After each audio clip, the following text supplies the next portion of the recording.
혹시 알고 계셨습니까?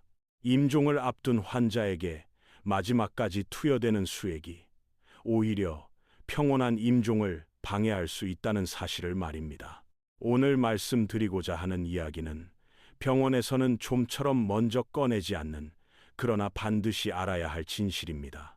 자연스러운 죽음이란 우리 몸이 서서히 마르고 의식이 희미해지며 조용히 세상을 떠나는 과정을 말합니다. 그러나 의료기관에서는 환자가 마지막까지 의식을 유지하도록 그 수분을 지속적으로 공급하는 경우가 많습니다. 그 결과 많은 분들이 고통 속에서 생의 마지막 순간을 맞이하게 됩니다. 현대의학이 만들어낸 이른바 죽음 산업에 덫에 빠지지 않기 위해서는 우리가 미리 알고 준비해야 할 것이 분명히 있습니다. 현재 우리나라에서는 10명 중 8명이 병원에서 생을 마감하고 있습니다. 중환자실에서 온몸의 각종 관을 연결한 채 가족조차 알아보지 못하는 상태로 혼자 세상을 떠나는 것이 과연 좋은 죽음이라 말할 수 있을까요? 병원의 문을 들어서는 순간부터 환자는 이미 거대한 의료 시스템의 일부분이 됩니다. 죽음조차 반드시 치료해야 할 질병으로 간주하는 곳에서 과연 고요하고 평온한 이별이 가능하겠습니까? 저 또한 한때는 현대의학의 힘을 굳게 믿었던 사람이었습니다. 그러나 약 15년 전 제게 큰 가르침을 주셨던 한 원로 의사 선생님께서 중환자실에서 7달 동안 고통을 겪으시다 돌아가시는 모습을 지켜보며 큰 깨달음을 얻었습니다. 우리가 생명을 살린다고 믿고 행했던 의료 행위들이 때로는 오히려 더 큰 고통을 초래할 수도 있다는 것을요. 혹시 여러분께서도 비슷한 경험이 있으셨는지요? 사랑하는 가족이 병원에서 충분한 작별 인사도 나누지 못한 채 떠나시는 모습을 지켜보신 적은 없으신가요? 여러분의 소중한 경험과 생각을 댓글로 나눠주시면 감사하겠습니다. 이제 첫 번째로 말씀드리고 싶은 주제는 바로 죽음을 상품화하는 의료 현실에 대한 이야기입니다. 병원에서 받으신 치료가 정말로 필요한 치료였는지 한 번쯤 의심해 보신 적 있으십니까? 예를 들어 흔히 맞는 연골 주사는 퇴행성 관절염을 치료한다고 알려져 있지만 실제로는 통증을 일시적으로 줄여줄 뿐 손상된 연골을 재생시키지는 못합니다. 오히려 자주 맞게 되면 관절 손상이나 인대 파열을 유발할 수도 있어 남용은 반드시 피해야 합니다. 그렇다면 이러한 사실을 정확히 설명해주는 의료인은 과연 얼마나 될까요? 박정수님은 올해 78이 되셨습니다. 평생을 농사일에 헌신하며 살아오신 정수님께서는 몇 해 전부터 무릎의 통증을 느끼기 시작하셨습니다. 고된 노동의 흔적이었을지도 모릅니다. 처음 병원을 찾았을 때 의사는 연골 주사를 맞으면 증상이 나아질 것이라 설명했습니다. 정수님은 의사의 말에 따라 주사를 맞기 시작하셨고 실제로 처음 몇 차례는 효과가 있는 듯했습니다. 주사를 맞은 후 며칠간은 통증이 사라지는 듯하여 안도하셨습니다. 하지만 점차 그 기간은 짧아졌고 주사를 맞는 간격은 짧아졌습니다. 처음에는 한 달에 한 번이었으나 어느새 2주에 한 번 병원을 찾아야 하는 상황이 되었습니다. 그때까지도 정수님은 연골이 회복되고 있다고 믿으셨습니다. 의사 역시 계속 주사를 맞으라고 권했기 때문입니다. 그렇게 2년이라는 시간이 흘렀고 수십 번의 주사를 맞은 어느 날 다른 병원에서 정밀 검사를 받으셨습니다.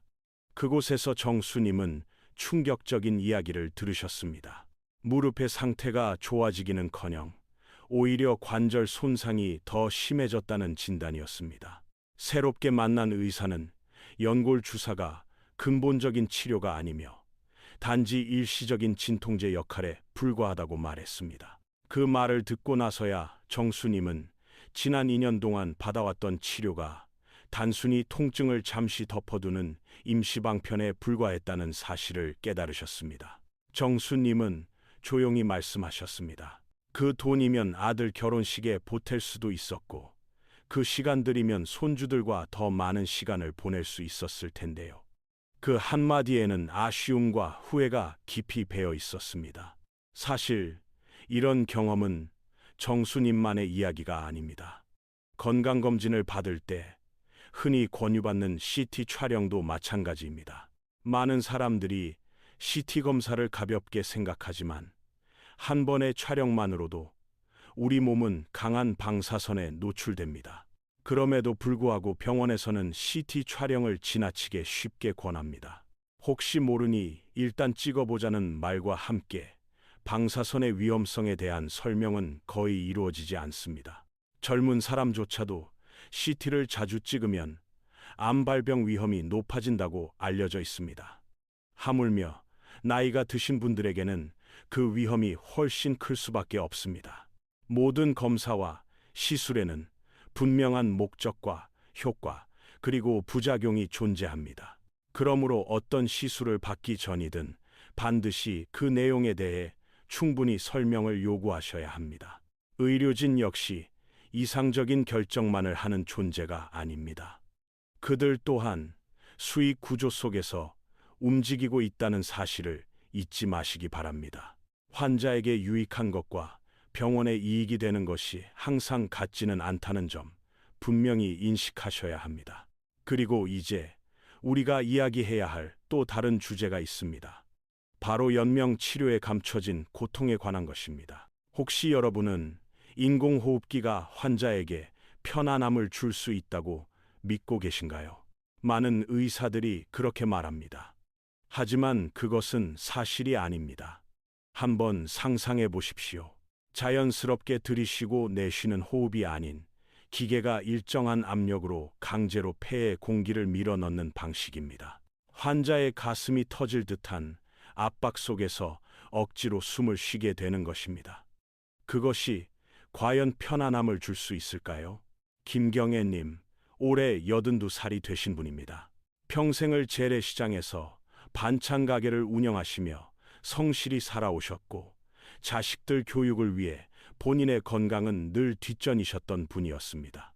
그러던 경에 님이 어느 날 감기 기운을 앓다가 폐렴으로 악화되어 병원에 입원하게 되셨습니다.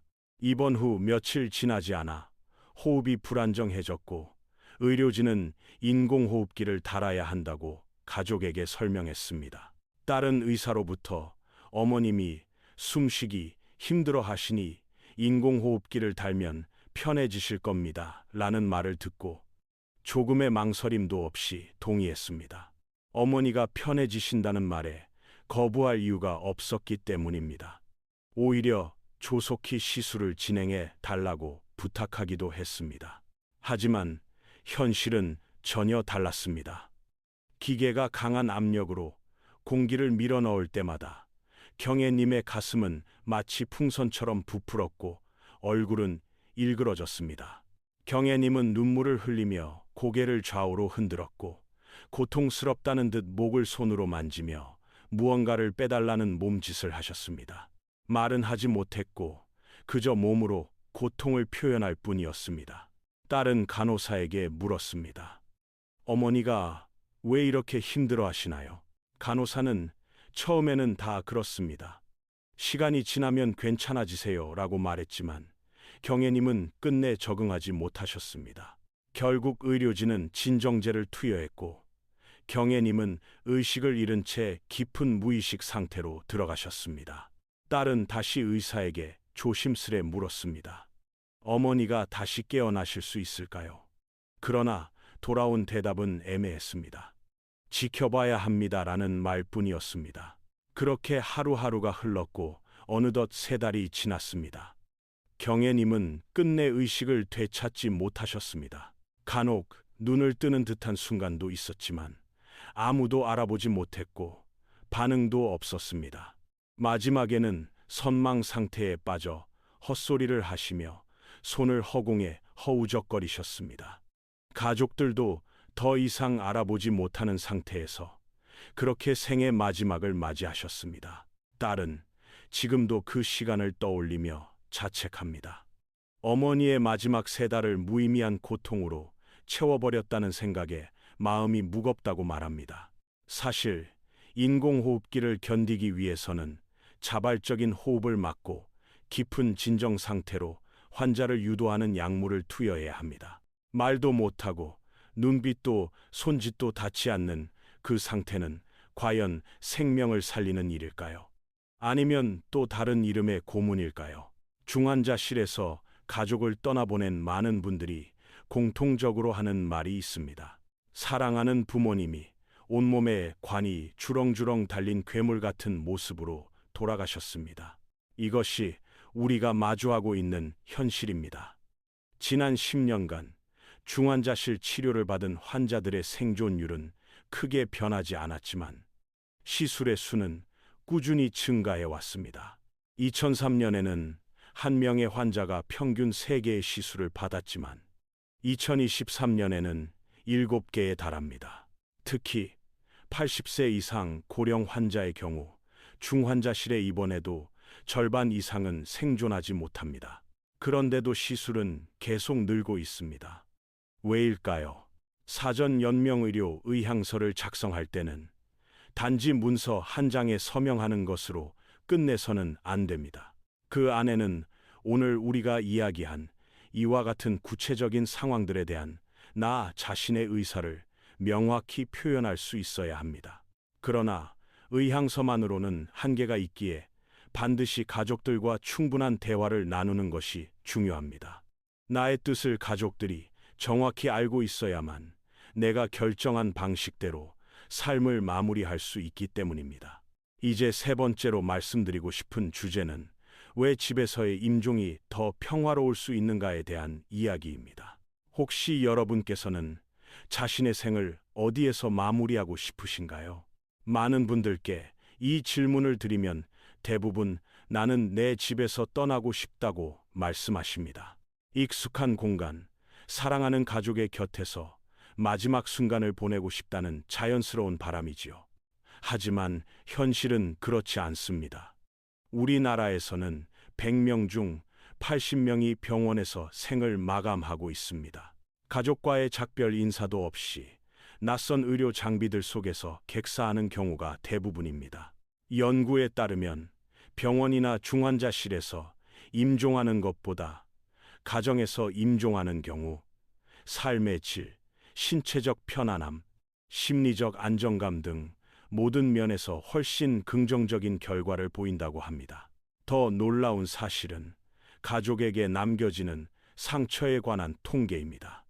사랑하는 이가 병원 중환자실에서 임종한 경우 남은 가족들이 외상 후 스트레스 장애를 겪을 확률이 가정에서 임종했을 때보다 무려 5배나 높다는 것입니다. 실제로 85세 이종남님은 말기 암 진단을 받으신 후 가족들과 충분히 상의한 끝에 집에서 임종하시기로 결정하셨습니다. 종남님은 평생 건설 현장에서 일하시며 가족을 부양해 오신 책임감 강한 가장이셨고 검소한 삶을 살며 자식들 교육에 모든 것을 바치신 분이었습니다. 병원에서는 항암 치료와 수술을 제안했습니다. 하지만 종남님은 단호히 거절하셨습니다. 내 나이가 85인데 지금 와서 고생하고 싶지 않습니다. 마지막 시간만큼은 가족들과 함께 조용히 보내고 싶습니다. 그렇게 종남님은 집으로 돌아오셨습니다. 마지막 2달 동안 종남님은 손주들과 함께 시간을 보내며 좋아하시던 된장찌개도 드시고 젊은 시절의 전쟁 이야기, 고된 삶을 살아오며 느꼈던 소중한 이야기들을 가족들에게 들려주셨습니다. 손주들은 그때 처음으로 할아버지의 깊은 삶의 이야기를 들었다며 감동받았다고 말합니다. 임종 당일에도 종남님은 의식이 또렷하셨고 가족들과 마지막 인사를 나눈 후 조용히 눈을 감으셨습니다. 고통 없이 평온한 표정으로 생을 마감하신 것입니다. 종남님의 가족은 물론 슬펐지만 그 이별이 후회스럽지 않았다고 말합니다. 아버지가 원하신 방식으로 떠나보낼 수 있었기에 그 자체가 위로가 되었습니다라고 말입니다. 이처럼 말기 환자의 경우 임종 전 2, 3개월을 가정에서 보낼 수 있도록 준비하는 것이 무엇보다 중요합니다. 응급 상황이 오더라도 무조건 119에 신고하지 않을 용기가 필요합니다. 그래야 연명 치료의 굴레에 얽매이지 않고 내가 원하는 방식으로 마지막 시간을 보낼 수 있습니다. 그리고 이제 말씀드릴 네 번째 주제는 자연스러운 죽음의 3단계를 이해하는 것입니다. 현대의학에서는 죽음을 3단계로 구분합니다. 그 첫 번째는 외출이 어려워지는 시기입니다. 누군가의 도움 없이는 집 밖으로 안전하게 나가는 것이 어려워지는 단계이지요. 전문가들은 이 시기를 사회적 사망이라 부릅니다. 몸이 완전히 죽은 것은 아니지만 사회적으로 활동을 하지 못하게 되며 점차 세상과 단절되기 시작하는 상태입니다. 혹시 여러분 중에도 요즘 부쩍 외출이 어려워지셨다고 느끼는 분이 계신가요? 죽음의 자연스러운 흐름에는 단계가 있습니다. 두 번째 단계는 침상을 벗어나지 못하는 시기입니다. 스스로 대소변을 해결하기 어려워지며 흔히 생물학적 사망의 시작이라고 부르기도 합니다. 세 번째 단계는 음식 섭취가 불가능해지는 시기입니다. 현대의학은 이 시점에서도 개입하여 정맥 주사나 위에 관을 삽입해 영양을 공급하며 삶을 억지로 연장하려 합니다. 그러나 이런 개입이 오히려 더 큰 고통을 초래할 수 있다는 사실은 잘 알려지지 않습니다. 올해 79이었던 윤말자님은 이러한 3단계를 조용히 자연스럽게 지나가셨습니다. 말자님은 평생 시골에서 농사를 지으며 살아오신 건강한 분이셨습니다. 흙냄새와 함께 사는 삶에 익숙했고 자식들을 위해 아낌없이 손발을 움직이셨던 분입니다. 그러나 75세 무렵부터 치매 증상이 나타나기 시작했습니다. 처음에는 단순한 건망증 수준이었지만 점점 기억력이 흐려지고 일상생활이 어려워졌습니다. 가족들은 말자 님이 건강하실 때부터 중요한 이야기를 나누었습니다. 말자 님은 분명히 말씀하셨습니다. 나이 들어 병들면 병원에서 고생하지 말고 자연스럽게 집에서 조용히 가고 싶다고. 그 말을 마음에 새긴 가족들은 첫 번째 단계인 외출이 어려워지는 시점부터 병원 입원을 고려하지 않았습니다. 집안을 안전하게 정비하고 말자님이 편안하게 지내실 수 있도록 도왔습니다. 침상에서 일어나기 힘들어진 두 번째 단계가 왔을 때도 말자님은 여전히 집에 계셨습니다. 가족들은 그분 곁을 지키며 손을 잡고 함께 시간을 보냈습니다. 그리고 마지막 단계, 음식조차 삼키기 어려워진 순간이 찾아왔습니다. 의료진은 정맥 영양주사를 권유했지만 가족들은 단호히 거절했습니다.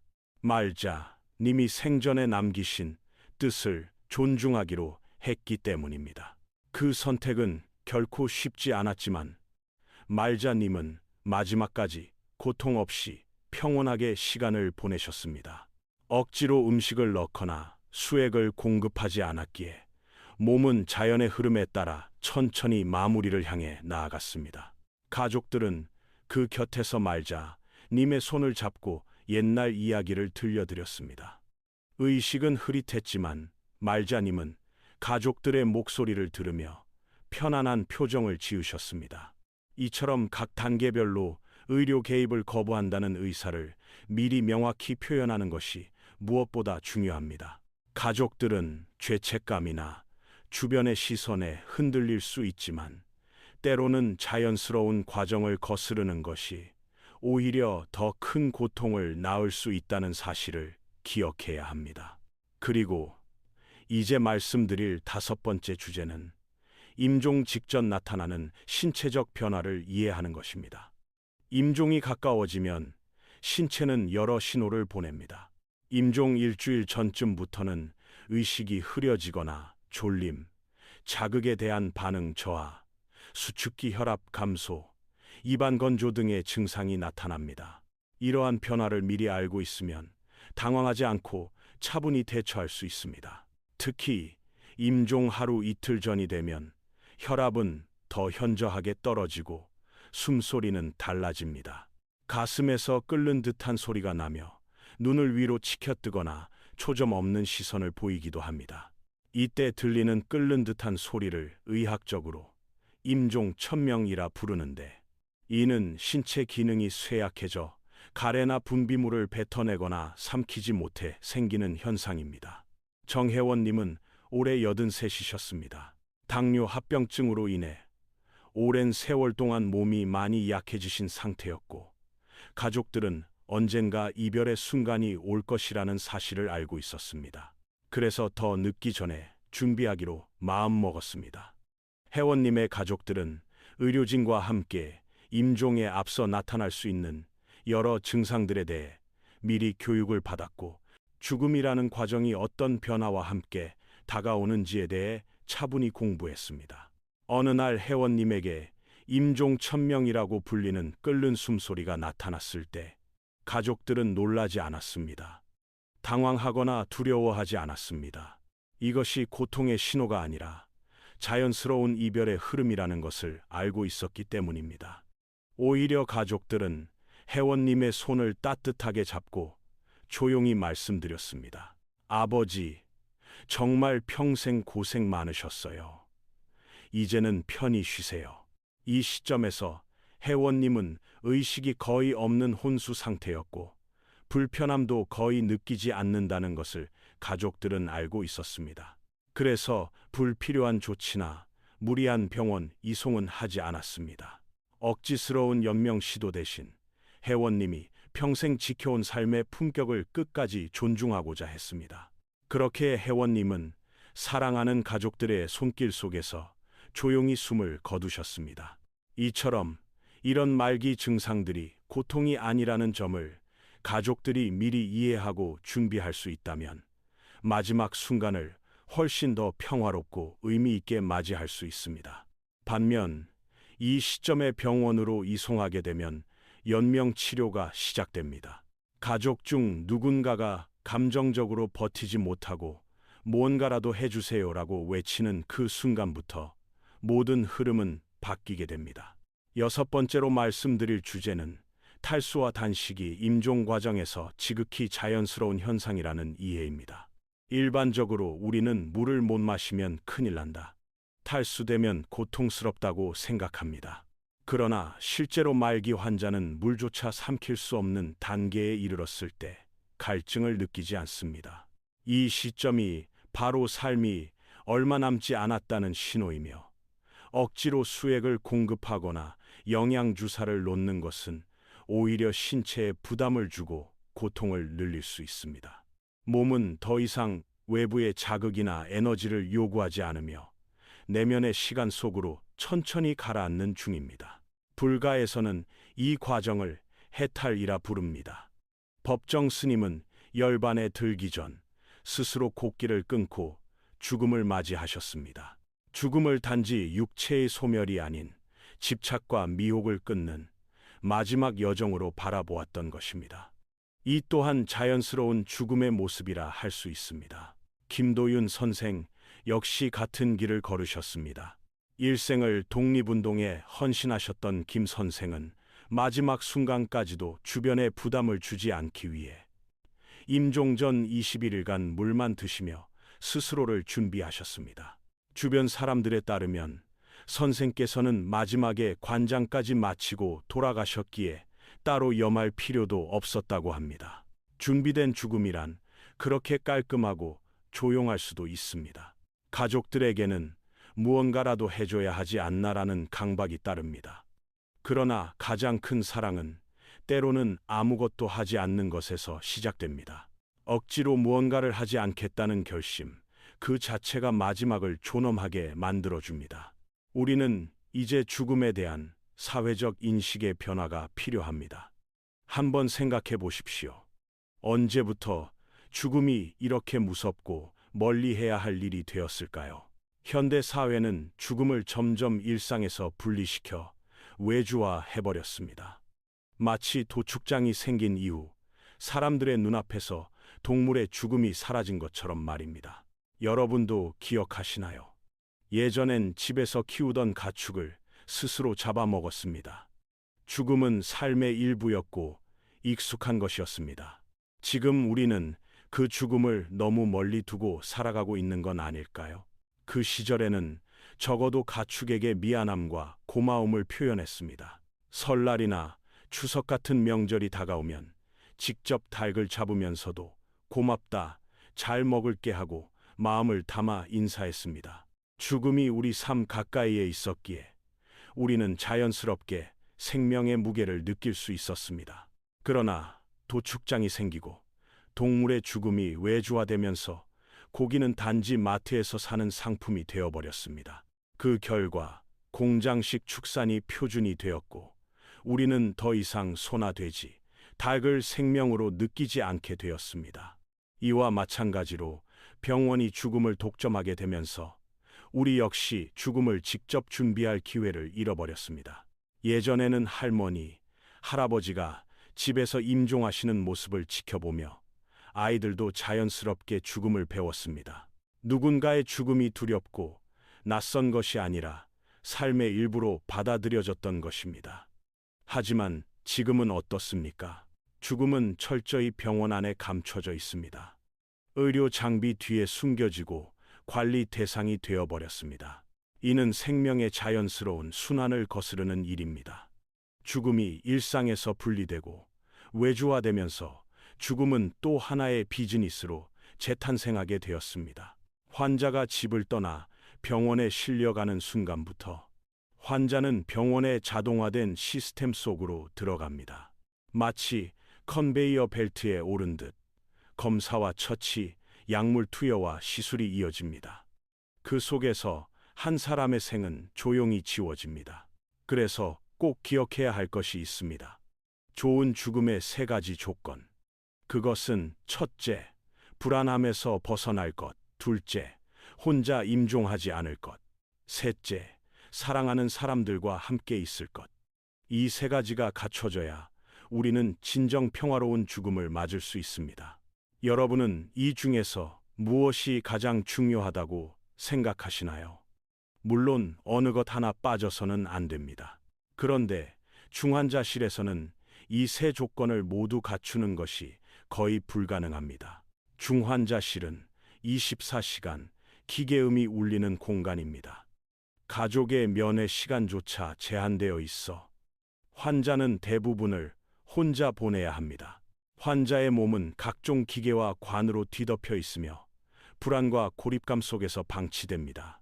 그뿐만 아니라 중환자실은 항생제의 내성이 강한 병원균이 다량 존재하는 환경입니다. 아무리 의료진이 조심하더라도 감염 위험이 매우 높습니다. 입원 환경이 열악한 곳에서는 위생 관리조차 제대로 되지 않아 환자들이 침대에서 대소변을 해결해야 하는 경우도 많습니다. 이런 상황에서 또 하나 자주 나타나는 문제가 있습니다. 바로 선망입니다. 특히 인공호흡기를 단 환자의 60-80%는 선망을 경험합니다. 쉽게 말해 정신이 혼란스러워지는 증상인데 환자 본인이나 가족 모두에게 극심한 고통을 안깁니다. 사랑하는 이가 헛소리를 하며 손을 허우적거리는 모습을 바라보는 일, 그 자체가 생지옥처럼 느껴지는 순간도 많습니다. 이것이 과연 생명을 구하는 일일까요? 이제 우리는 실제로 무엇을 준비해야 하는지 구체적으로 생각해 보아야 합니다. 가장 기본적인 준비는 재산 정리와 유언장 작성입니다. 하지만 의외로 많은 어르신들께서 이를 미루거나 하지 않으십니다. 내가 가진 것도 별로 없는데 죽고 나면 자식들이 알아서 하겠지 하는 마음 때문입니다. 그러나 현실은 다릅니다. 상속 문제와 관련한 유류분 소송이 매년 증가하고 있습니다. 부모가 세상을 떠난 후 남겨진 형제들이 유산 문제로 다투게 되고 심지어 가족이 원수가 되는 일도 생깁니다. 여러분은 자녀들이 내가 세상을 떠난 후 서로를 원망하며 등을 돌리는 모습을 보고 싶으신가요? 미국에서는 훨씬 젊은 나이부터 유언장을 작성하는 것이 일반적입니다. 재산이 많고 적음을 떠나 내 것이 생긴 순간부터, 그리고 내 죽음 이후 누군가가 그것을 이어받게 될 가능성이 생긴 순간부터 준비를 시작합니다. 금액이 작더라도 사람의 관계가 얽혀 있는 한 분명한 정리는 필요합니다. 어떤 유언을 남길지 미리 생각해 보시고 직접 손으로 써서 간직해 두는 것. 이것은 단순한 문서가 아니라 삶을 정리하는 하나의 중요한 과정입니다. 지금 이 순간부터 나의 인생을 돌아보고 무엇을 남기고 싶은지 진지하게 생각해 보시길 바랍니다. 그 시간 자체가 나를 위한 선물이 될 수 있습니다. 하지만 더 중요한 것은 병원 치료를 받지 않겠다는 뜻을 주변 사람들에게 분명히 밝히는 것입니다. 서양에서는 영양 공급, 항암 치료, 혈액 투석 같은 행위도 모두 연명 치료로 분류합니다. 다시 말해 병을 낫게 하는 치료가 아니라 단지 생명을 연장하기 위한 조치에 불과하다는 의미입니다. 이 모든 것을 결정하고 책임질 수 있는 사람은 단 한 명, 바로 본인뿐입니다. 아무도 그것을 대신 선택해 줄 수 없습니다. 정말로 노쇠해지고 이제 나도 죽음을 받아들여야겠다는 생각이 들기 시작한다면 그때는 병원 치료를 받지 않겠다는 뜻을 미리 그리고 분명하게 말씀하셔야 합니다. 자녀들에게도 며느리에게도 사위에게도요. 머뭇거리면 안 됩니다. 어쩌면 그 한마디가 내가 원하는 죽음을 맞이할 수 있느냐, 없느냐를 가를 수 있습니다. 사전 연명 의료 이양서를 작성하는 것은 그 뜻을 문서화하는 최소한의 조치일 뿐입니다. 많은 분들이 사전 의향서를 작성하면 모든 준비가 끝난 것으로 여기십니다. 하지만 실제로는 그렇지 않습니다. 우리나라에서 지금까지 사전 연명 의료 의향서를 작성한 사람이 약 180만 명에 이릅니다. 그런데 이들 중에서 실제로 자신의 뜻대로 임종을 맞이한 사람은 극소수입니다. 왜 그럴까요? 그 이유는 단순합니다. 환자가 임종 과정에 있다고 판단해 줄 수 있는 의사가 별로 없기 때문입니다. 대형 병원 응급실에 가보십시오. 분명히 회복이 어려운 상태인데 누구도 이분은 임종 중입니다 라고 말하지 않습니다. 대신 폐렴입니다. 신장이 나쁩니다. 탈수입니다 라고만 설명합니다. 즉, 현재 눈앞에 보이는 증상만을 진단하고 그 상황만을 해결하려고 합니다. 왜 그럴까요? 많은 의사들이 생명을 살려야 한다는 사명감에 사로잡혀 있기 때문입니다. 지금 눈앞에서 생명이 꺼져가는 상황에서도 그들은 더 이상 하지 말자는 말을 꺼내지 못합니다. 누구도 이제 그만하셔도 됩니다라고 말하지 않습니다. 이 모든 과정에서 가족들의 역할은 매우 중요합니다. 가족들은 환자의 고통스러운 모습에 너무 놀라지 마셔야 합니다. 임종 천명 같은 증상은 자연스러운 생의 흐름입니다. 억지로 막거나 피하려고 하지 말고 그 시간 자체를 조용히 받아들이는 연습이 필요합니다. 가장 중요한 것은 뭔가 해드려야 할 것 같다는 강박에서 벗어나는 일입니다. 아무것도 하지 않는 것, 그 자체가 가장 큰 배려이자 사랑일 수 있습니다. 양심 있는 의사들은 이렇게 말합니다. 임종 전 마지막 2~3달을 가족들과 함께 생을 마무리하며 보내는 시간이어야 하는데 그것을 중환자실에서 보내는 관행이 오히려 가족들을 더 큰 불행에 빠뜨리고 있다고 말입니다. 환자의 손가락 2마디가 이미 썩어 들어가고 있음에도 주치의는 승합제를 올리고 심폐소생술까지 시도해 몇 시간 더 생명을 연장하려 합니다. 이것이 지금 우리가 살고 있는 현대 의료 시스템의 현실입니다. 의사는 병원에 실려온 환자의 생명을 살릴 의무가 있기 때문에 가능한 모든 수단을 동원합니다. 폐가 기능을 멈추면 인공호흡기를 연결하고 심장이 멈추면 에크모라는 인공 심폐 장치를 부착합니다. 하지만 일단 이런 장비가 연결되면 보호자가 원한다고 해서 쉽게 뗄 수 없습니다. 결국 환자뿐 아니라 남아있는 가족들에게도 큰 경제적 부담이 따르게 됩니다. 환자는 중환자실에서 온갖 관과 줄에 의지한 채 누워있고 그 줄들은 하나하나가 생명을 대신하는 장치이자 죽음으로 향하는 시간의 끈처럼 느껴집니다. 그렇게 몸의 기능은 서서히 저하되고 조용히 생의 끝을 향해 나아갑니다. 무엇보다 안타까운 것은 임종을 앞둔 환자들이 작별 인사조차 하지 못한 채 의식 없이 죽음을 맞이한다는 사실입니다. 지금 이 순간에도 어딘가의 병원에서 이런 일이 계속해서 벌어지고 있습니다. 죽음은 누구에게만 닥치는 특별한 비극도 천벌도 아닙니다. 삶의 마지막 단계일 뿐입니다. 저는 가야 할 때가 왔다고 느껴질 때 자연으로 조용히 돌아가는 것이 가장 바람직한 죽음의 형태라고 생각합니다. 김도윤 선생의 죽음은 그 대표적인 예입니다. 선생께서는 임종을 앞두고 꼬박 21일 동안 물만 드시며 스스로 죽음을 준비하셨습니다. 남에게 부담을 주지 않고 떠나는 것이 선생께서 평생 지켜온 삶의 태도였습니다. 나 때문에 누구 하나 고생하게 하고 싶지 않다고 늘 말씀하시며 며느리에게는 이렇게 당부하셨다고 합니다. 내가 죽는 날에도 울지 말고 평소처럼 학교에 가서 아이들 잘 가르치거라. 그 말처럼 선생께서는 끝내 어떠한 병원 치료도 주사도 받지 않으셨고 마지막까지 자신이 선택한 방식으로 생을 마무리하셨습니다. 임종 당일 새벽 2시 반 모두가 잠든 시간에 조용히 식구들을 깨우셨습니다.